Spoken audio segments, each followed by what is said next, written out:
Hello there, welcome to Bracca. Bracca is a shithole, but then so's like most of the galaxy innit. We meet the ginger bozo with main character Syndrome Cal Kestis, and we are mates with this ugly son of an Abednego called Prauf. This clanker starts dishing out orders like, bro, you're not a T-series, you dirty scrap pile, but we need an excuse to move our asses so I can learn how to play the game. We go on a stinky stroll through the Venator rack, occasionally listening to the bitching and whining of the local workers. You should get that checked out. Sure, it's nothing. Oh, it's nothing. She is clearly a stan of General Grievous. I'm gonna report her ass to the Empire. Can't have violent followers of war criminals running around aggravating people. Remember the old days when the guild serviced our gear? Yeah, those were the days. This Imperial contract has banned the poodoo. Got us paying to maintain our own equipment. Hey, clamp it. You never know when one of those droids are listening. Gonna report her ass as well while we're at it. We have a quick sneak peek at a looker hole touching down, and Cal, my guy, what is this pose? You're not the main character. We go down a slide that could really use some railings. It's like a 500-meter drop to the surface from here. Bro thinks he's Spider-Man now. This ginger boy cannot fathom not being the protagonist. This gunky has a flashlight. He's adorable. How'd you get here? How'd you get here? Huh? Remember kids, out-conspiracing the conspiracy theorists will confuse the enemy and leave you an opening to escape. Whee! Look at that majestic Venator. Cal, you're not majestic, what is this pose, bro? We get a quick cutscene of Prauf going nuts overseeing an Actis Interceptor, and for all you uneducated monkeys out there, that's a Jedi starfighter. The Interceptor is obviously worth a lot of money, and Prauf wants what's best for us by getting Cal off of Bracca and immigrating to Zeltros so he can party with the horny alien for the rest of his life. We're like, haha, yeah sure, I'm totally not trying to stay low mate, but then tragedy strikes. Well, not exactly tragedy, half the Venator turns into a slide, that's actually pretty sick. But you know, it's a 400-meter drop at the end, so we're kinda fucked after the dopamine hit. Prauf can't hold on and falls, and we use the force to save his life. After that we go on a Looney Tunes looking ass fall, or flying down the style, whatever you prefer, but fortunately land safely. Prauf takes a second to connect the dots and is like, hey yo chief, was that the force? And we're like, bro shush, I made some inappropriate tweets when I was a teenager and the Empire's after me, so please, pretty please shut the fuck up, they can't find out, alright? You know Cal, there was an Imperial scout droid there and he probably saw you, but sure, you saved my life, I might as well not fuck yours up. Fast forward some time later and we were chit-chatting on the train about what happened earlier. We come to the conclusion that maybe going to Zeltros to clap some pink cheeks and be more drunk than a Slovak at a wedding is an excellent course of action. Hey yo, what's this gavno I'm hearing about Nar Shaddaa? Bro, hot space is a kip, even worse than Bracca. Go to Zeltros. Yeah, Cal, sleep on it, good idea. I swear you motherfucker, if you don't go to Zeltros... Hold on a second. Acid trip? Hell yeah, Davoy. We keep following Prauf down the train wagons and oh, that's freaky. Ho Hiblin, that's super freaky. We get a Jero Tapal jump scare and he tells us to only trust the force. You know, I don't want to argue with this guy who's like 3 meters tall, but actually I would trust my favorite YouTubers with my life and my family's life as well, cause I agree with their opinions on things. We wake up and the train stopped for whatever reason. A bunch of really awesome dudes show up in very cool white armor and tell us to line up outside. I hope this is a pogrom, I love pogroms. Oh, it's not a pogrom, it's just some inquisitors. Oh wait, oh shit, that's the Inquisitors, we're cooked. Love their drip by the way, which is gold standard for the Empire. The rebels are just like a bunch of hobos, they actually wear Viet Cong level drip. They're not winning any fashion shows on Alsaka, and I'll tell you that much. Anyway, second sister starts yapping about how they know there's a Jedi in our group. That probe droid is a fucking snitch. She threatens that either we show ourselves, or they gonna kill everyone here. Okay, so this might turn into a pogrom after all, let her cook. Prauf interrupts and goes on a Hitler speech about how the Empire doesn't give a shit about them. Then the alpha drip sigma female that is second sister is like ding ding ding correct. Only it took like fucking 10 years for someone to figure that out. Cal the Cant prevents an execution of civilians by showing himself, which is so cringe. The girls play around with Cal like he's their toy, can't relate, and eat him into the cliffside abyss. Fortunately we land in a train that's full of volunteers who will help me practice my non-existent fighting skills. We go over what all the buttons do and... Did you just slap me? Oof. Bro, I fought like 5 stormtroopers and I'm almost dead. There's no way I'm ever gonna finish this game. Alright, and there's a pair of hot inquisitors after me as well. I'm not even cooked anymore, comrades. At this point we're roasted. We take out a couple more glorious white knights, theoretically getting the hang of everything, and do some insane high-speed train parkour. The only thing that's surprising is that I even lasted this long, to be honest. A gunship appears and starts blasting furiously at me.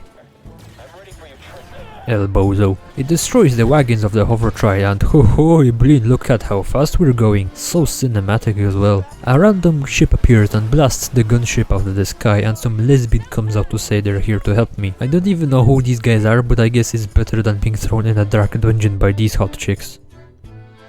Actually, wait, hold up, I gotta think about this. While we do, we make our way down the train, slicing past the stormtroopers. A TIE Reaper, I think it's called, comes in and bombs the train, which is at least a minor hindrance. The mysterious ship comes in clutch, and I know this is like a tutorial, but with the way how I butchered the jump, I should not be allowed on board. Seriously, game. Oh, we aren't, okay, never mind. And that's like 8 broken ribs right there. A TIE Interceptor lands and a black spandex wearing goth girl shows up to fight me. We are done for, but I'm gonna try my best. Not sure if you can tell, but my best is dog shit. Oh wow, I managed to jabber, let's go. To nobody's surprise, I lose that fight and the mysterious ship comes in clutch again and saves my clumsy ass from being used in inappropriate ways in some dark pit run by the Inquisitorius. We cleaned the windshield from a bunch of insects, Bracra's got a lot of them, and hip hip hooray, we are not dead, Davoy. We get introduced to everyone. The lesbian's name is Sir Jonda, and this mutated kiwi from Chernobyl is called GREEEZY. Oh, and the ship's called the Mantis, but I'm gonna call it the Lada from now on. It's non-negotiable. Cal is a little skeptical of these guys' help, but Sir says she was to rebuild the Jedi Order. Cal is like, hey yo, seriously? How big is this movement? And Sir is like, hold your horses there, matey. We just came up with this idea like yesterday. Everything is still a work in progress. Are we having a fucking wank? We go to sleep and we get like some sort of Vietnam flashbacks, but it's just prow yapping. And then we wake up. You were talking in your sleep. Weirdo.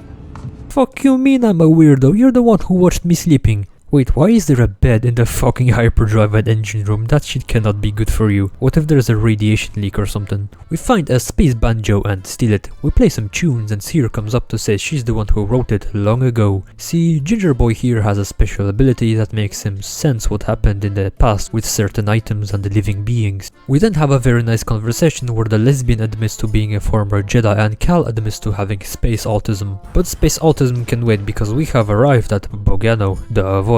See, there's a temple of some kind and Sir thinks inside it is the key to rebuilding the Order. But since she's not really a Jedi anymore, she can't really get in there herself, so we need to fetch whatever's inside for her like a good doggy. Okie dokie, but before we start exploring, let's check out the Lada first. We got a terrarium that GREEEZY takes care of.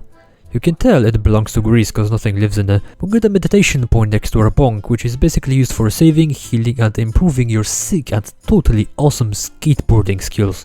And we also have a workbench to modify our lightsaber on. Oh wow, we actually have things to modify it with? I didn't know that. Nice. Yeah, this looks good. It only makes sense that the ginger boy has a ginger saber. Alright, I'm ready, let's go. Oh great heavens, is that a cat? We find another meditation spot, but when we wake up there's a little robo-bozo looking at us. What's the story with everyone stalking me when I'm unconscious? Fucking creeps. Anyway, the little droid's name, or serial number should I say, is BD1. The small goober wants to be friends and hip hip hooray, we got a friend I guess. He's actually super useful though, he's got a mini-map and everything, you can use him to zipline, he's a good friend, brilliant. Or should I say, comrade. None of my friends will allow me to use their bodies to zipline across power cables, I'll tell you that much. We run around the little and small comrade starts throwing hands with a dog-sized rat creature for no other reason than he just woke up today and chose violence. As much as I admire his warrior spirit, it shouldn't surprise you that we have to come to his rescue because he gets absolutely shredded. Find a bench to fix him up though, so he's good.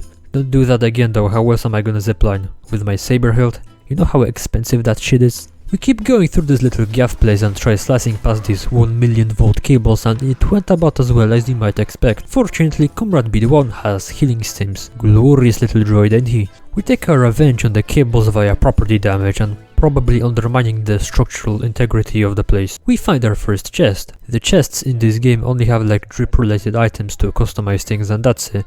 Oh, looky, who do we have here? Killing innocent wildlife that poses no threat whatsoever is the way of the Jedi. Ooh, a chest. See, it was worth it. We love the Force, I'm telling you. Yeah, no thanks, I died fighting stormtroopers, I'm not trying that. We keep exploring and come to this place where we get a Vietnam flashback with our master Jaro Tapal. So basically, we learned how to do wall runs back in the good old days. But since then, call for gore.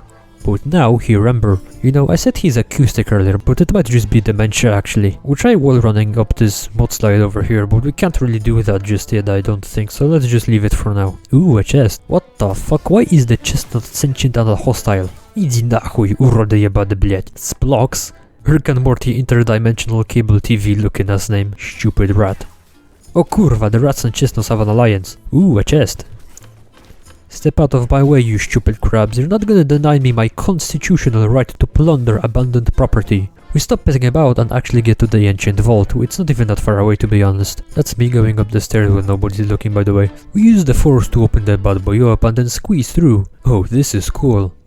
There's nothing here. BD1 gets a vibe check and replays a recording of some boomer who starts yapping about how the Jedi's order future is in her hand. Basically, he hid a holocron with all the potential younglings we can kidnap into the order, which can be used to rebuild it. But he won't just give it to us, nuh-uh. This egotistical bumbleclot wants us to learn a bunch of shit about an ancient bygone civilization called the Zephol, and learn to perceive the force through their lens like he did, or something along those lines. Wasn't really paying attention, I was too busy making up a plan to sabotage the alliance between the Chernobyl rats and the Fukushima chestnuts. Anyway, let's get back to the ladder.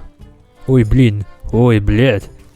I guess we got no other choice than we gotta kill it. Okay, great, it almost killed me, but we got it. Ogdo. Stupid name for a stupid radioactive space frog. On our way back, we also get another recording of the boomer Cordova talking about Dathomir, and we lock it as a possible destination. Now, if there's one thing you should know about Dathomir, it's don't go to Dathomir. You wanna do some strafing runs on Gamorrean villages? Go for it. You wanna go build a family on Biss? Be my guest. You got a plan for a vacation on Mog Fallow? Sure, go ahead, but stay the hell away from Dathomir. Alright then, that's our ship. Let's go to Zepho. Wait, what the fuck? Ho ho, kurva, what the hell? These Vietnamese booby traps are getting out of hand.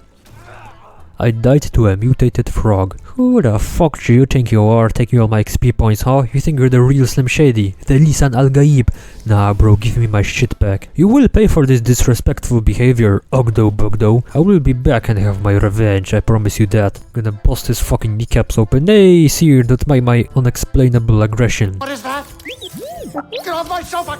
Get off my sofa! Don't! Get out of there! Get out! That is BD1. He's with us. I don't care who he's with. Do you have any idea how hard it is to get oil stains out of petroleum bead fabric? Gotta love grease. Yeah, so we share everything we learned from the vault with the crew. We also find out that Seer was Cordova's Padawan, which would explain why she knew of this place.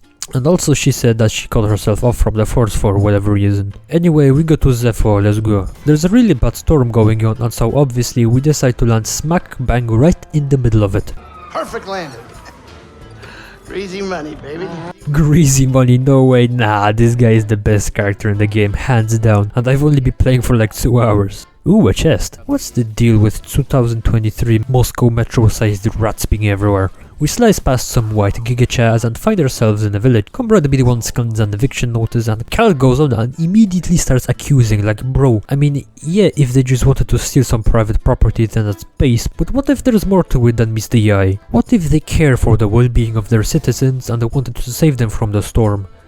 Actually no, that's cringe. I hope the Empire just stole their homes and put these people in space gulags. Where are you taking us? The Empire's forced the villagers from their homes. Frightened refugees, shipped off to work camps. Or worse.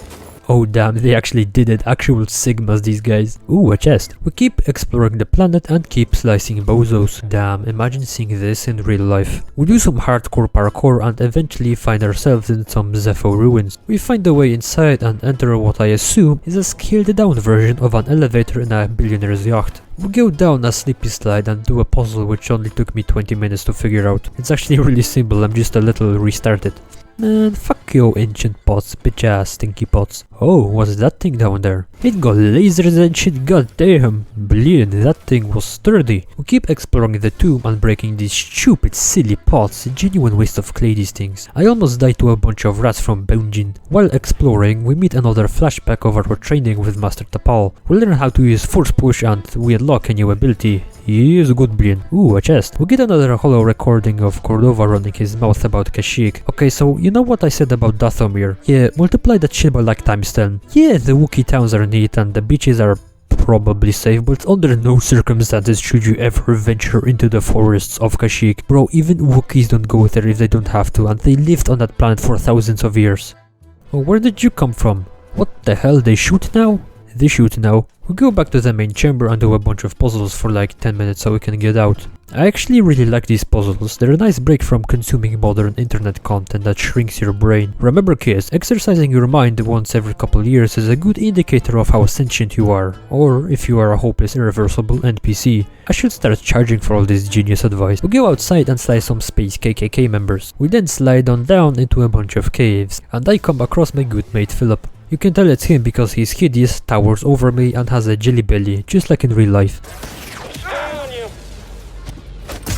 Did you just fucking slap me with a rocket launcher?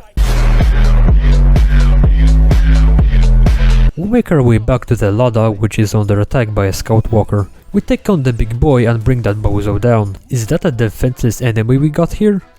War crimes are the way of the Jedi. Cal gets his ginger ass on board and we share everything we learned. GREEEZY doesn't really like the idea of going to Kashyyyk, and I second that, but for the wrong reasons. Believe me, GREEEZY boy, there are worse things on Kashyyyk than the Empire. If anything, the Bucketheads seem like a safe haven out there. We also get a little heart-to-heart conversation with Seer as well, and she reveals why she doesn't use the Force. After Order 66, she tried hiding from the Empire with her Padawan and a bunch of younglings, but she was captured really quick. They tortured her, and that's why she cut herself off. Womp womp. Wanna hear a cool story? GREEEZY was gambling when he was a kid. Actual gigachat this guy. An excellent role model for everyone present. But yeah, that's it for now. Idzi nachuj.